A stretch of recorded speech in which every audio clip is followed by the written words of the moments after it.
É o judiciário gerando segurança jurídica para os jurisdicionados, é o administrador público preocupado em criar normas que não repitam sucessivos erros e prejudiquem direitos dos contribuintes. Essa sucessão permanente, esse compromisso permanente do jurista, na função qualquer que seja a sua função, seja como procurador, seja como Ministério Público, seja como advogado, como juiz, é um compromisso com a segurança. A busca da segurança permanente. E esse compromisso, meus senhores, me leva a lembrar, me faz lembrar a Heidrun quando diz entre ter um direito seguro e um direito justo, se não posso ter um justo, que pelo menos seja ele seguro. Se eu não posso realizar a justiça plena, a máxima justiça para todos, mas que pelo menos esses direitos sejam direitos seguros. Que as pessoas possam acreditar nas decisões e a realização dessas leis de segurança é possível. É possível. Por isso, a redução, e nós discutimos isso muito aqui também, a redução de recursos veio em boa hora perante o Supremo Tribunal Federal, o Superior Tribunal de Justiça, a Revisão Geral, súmula vinculante, recursos repetitivos. Mas qual é, se nós perguntarmos hoje em matéria tributária, qual tem sido o benefício para o contribuinte em termos de segurança jurídica? Eu coloco aqui, desembargador João Paulo, desembargador Fernando, ministro Castileiro, severos questionamentos sobre isso. Severos, sabe o que foi feito? Transpuseram o depósito de processo do Supremo Tribunal Federal para os tribunais regionais federais e para os tribunais de justiça. Porque, pelo sobressamento dos princípios, dos processos, o processo, ao invés de subir para aquele tribunal e fazer estatística no Supremo Tribunal Federal, ficaram abarrotados no âmbito dos tribunais regionais federais e dos tribunais de justiça, aguardar uma decisão. E aí começa um processo mais caótico ainda, em termos de jurisprudência, que são processos que não são decididos na esfera dos tribunais regionais, porque partilham de uma decisão do Supremo do STJ. E aí começa um problema que é o seguinte: imunidade tributária sobre tributos indiretos. Eu sempre fui favorável que, em alguns casos, a imunidade se aplique. Pois muito bem, hoje nós temos 6 repercussões gerais sobre isso. E a minha dúvida, se forem julgadas ao mesmo tempo, pode gerar conflito, porque uma trata de ICMS, outra de PIS, outra de COFINS, etc. Se julgarem em momentos diferentes, as decisões podem ser alteradas. E você pode ter imunidade para um, não imunidade para outro, com efeito de repercussão geral. E no STJ agora nós já temos um fenômeno que eu acho que esse é sensacional. É o recurso repetitivo, uma matéria que já foi objeto de recurso repetitivo. E aí, eu quero ver qual que vai valer, né, ministro? É a subsequência anterior. Só que, meus senhores, o nosso CARF, querendo dar segurança jurídica ao jurisdicionado, o que faz? Diz, olha, decisão do STJ em recurso repetitivo é vinculante para o Tribunal Administrativo. Com muita coerência. Eu aplaudo uma decisão como essa. Mas, para começar, a mesma matéria ser objeto de mais de um recurso repetitivo ao longo do tempo, descredencia essa norma para dizer, bom, já que nem o STJ se entende, por que é que eu vou ficar vinculado às decisões do STJ? E a segurança do contribuinte, que era a expectativa daquele instrumento fundamental, passa a ser a regra da insegurança do processo, da insegurança na administração, da insegurança na fiscalização, porque o fiscal não tem previsibilidade. Ele não sabe se foi a decisão do STJ mais recente, se foi anterior, não sabe qual é que vai valer no cargo, ou na dúvida autua o contribuinte. Claro, ele está certíssimo. E se eu fosse administrador público, diria mesmo, autue. Não porque seja advogado queira defender mais clientes. Mas na dúvida eu mandaria o colega.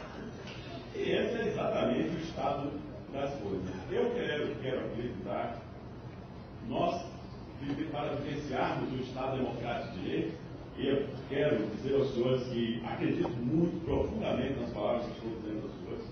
Não quero aqui entrar na discussão sobre elusão, evasão fiscal, porque acho que isso aqui já foi objeto de tudo que já foi dito em outros momentos, os colegas tão mais brilhantes do que eu.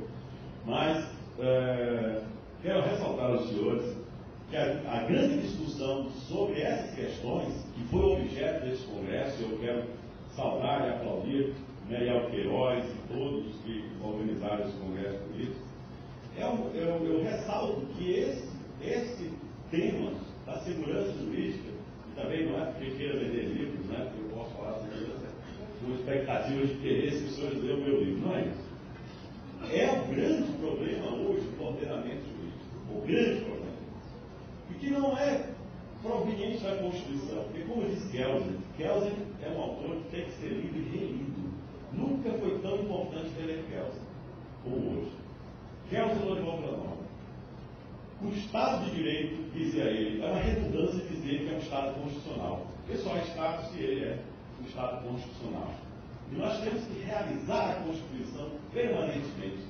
O controle de constitucionalidade se faz a todo instante pela interpretação conforme a Constituição. Não existe outra forma de interpretar a Constituição se não for por interpretação conforme a Constituição permanentemente. Isso não é método novo de interpretação. Quando nós falamos, o Tribunal Alemão levou 50 anos para criar o método da efetividade dos direitos fundamentais, ou da concretização dos direitos fundamentais, para dizer que os direitos fundamentais devem ser concretizados. Hoje em dia parece um lugar comum nós dizermos isso, mas o que quer dizer concretização do direito fundamental? É exatamente isso. É dar a força normativa da Constituição para que ela seja, o direito seja aplicado permanentemente em coerência funcional e normativa com a Constituição. Nós podemos realizar isso, nós queremos realizar isso e nós vamos realizar isso. Muito obrigado a todos.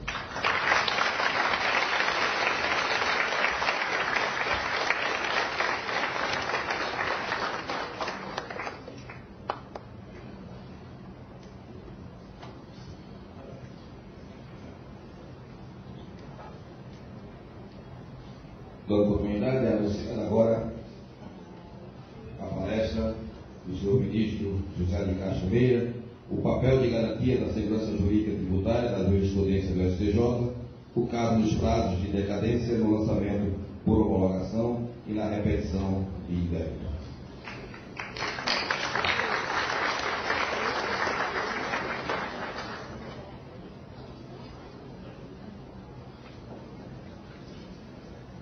Boa tarde a todos. Quero saudar aqui a mesa na pessoa do desembargador João Paulo Nunes, que foi meu colega no Tribunal Regional Eleitoral. Eu hoje vejo com muita satisfação aqui como presidente do nosso egrégio Tribunal de Justiça do Estado de Pernambuco, a doutora Merielme, do doutor Heleno, que merece um tratamento especial, já que é o presidente desse congresso e o alvo central das nossas homenagens por tudo que tem feito pelo direito tributário brasileiro. E nessa matéria eu peço permissão para destacar aqui as figuras dos meus amigos Maurício Buquerque, do Pernambuco, não sei se ainda está aqui, e também da minha quase conterrânea do Paraná, estranho, né? Maria de Fátima Ribeiro. Explica que Maria de Fátima, embora nascida no estado do Paraná, tem profundas ligações de família com uma das mais importantes cidades da Bahia, que se chama Livramento Nossa Senhora. Então, mas de qualquer forma eu quero saudar a terra de todos e sim, pessoalmente saudá-los também. É uma satisfação muito grande estar aqui, porque esse congresso foi um congresso cuidadosamente preparado. Eu examinei com cuidado os temas que foram aqui tratados durante esse dia, bem como o especial burilamento que houve quanto à interligação dos diversos temas. E, sobretudo, por ter colocado como tema central exatamente a matéria da segurança jurídica, agora até dramaticamente analisada aqui pelo nosso querido Heleno Taveira Torres. Na verdade, o Heleno projeção de ideias, hoje devia estar aqui como juiz federal. Em 1989 ou 90, por aí, quando houve o segundo concurso de juiz federal, eu procurei animar a Helena para se inscrever como futuro, como juiz federal. E eu que tinha chegado de Roma, sem ter tempo para estudar, ainda me colocou o questionamento, mas tem essa prova. Eu falei, Helena, essa prova é apenas para eliminar os analfabetos jurídicos. E você, um analfabeto jurídico. Ele tomou aquilo como desafio e, evidentemente, passou e, evidentemente, e brilhantemente na primeira prova. Mas a demora no concurso, pelo dirigir-se a São Paulo, fez o teste lá para fazer o mestrado, doutorado lá em São Paulo, e de lá nunca mais voltou, a não ser assim episodicamente para cá. Mas nós ficamos satisfeitos porque, se nós perdemos um juiz, ganhamos um apóstolo. Porque, na verdade, Heleno hoje se transformou num apóstolo do direito tributário.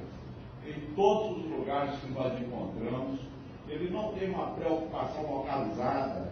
Eu nem sei se advoga caso a caso. O que eu vejo sempre é disseminando essas ideias, conceitos e valores que são realmente merecedores do nosso aplauso e do nosso encorajamento para que continue realmente esse seu trabalho, um trabalho fundamental para o desenvolvimento da democracia brasileira, das nossas instituições, e para que o direito tributário brasileiro se aperfeiçoe cada vez mais. Nesse trabalho que eu procurei desenvolver aqui, vão verificar que ele é um trabalho menos de teórico de proposições, que é mais um trabalho de relembrar tudo o que já foi formulado aqui, de uma indireta ou indiretamente. Vamos ver, por exemplo, nessa primeira planilha que está agora sendo projetada. Acorda, tranquila. Então nós temos aí essa pirâmide. Essa pirâmide foi delineada por um autor chamado Abraham Maslow. Abraham Maslow não é jurista. Ele foi um psicólogo de grande destaque por causa do estudo que ele fez relacionado com as necessidades humanas. Segundo ele, o homem é motivado segundo as suas necessidades, que se manifestam em graus de importância, sendo as fisiológicas, com a letra no pé, as mais importantes. Na verdade, se alguém está com fome, se alguém está a qualquer momento precisando sedento, é claro que essa é uma necessidade fundamental, ela sobrepuja as demais necessidades. Mas logo em seguida, ele coloca como, no segundo plano, a necessidade de segurança. No terceiro lugar, as necessidades sociais, também ainda aquelas necessidades ligadas à questão do status, como é que cada um se sente, e finalmente a da realização pessoal. Então, no início eu achei muito interessante essas ideias, mas depois eu fiquei meditando que já em 1962, quando fui ter as primeiras aulas de economia política, isso era exatamente o que se ensinava, mostrando sobre as necessidades. Quando se definia as necessidades, mostrava exatamente as chamadas necessidades básicas, as necessidades de sobrevivência, as necessidades de alimentação, como aquelas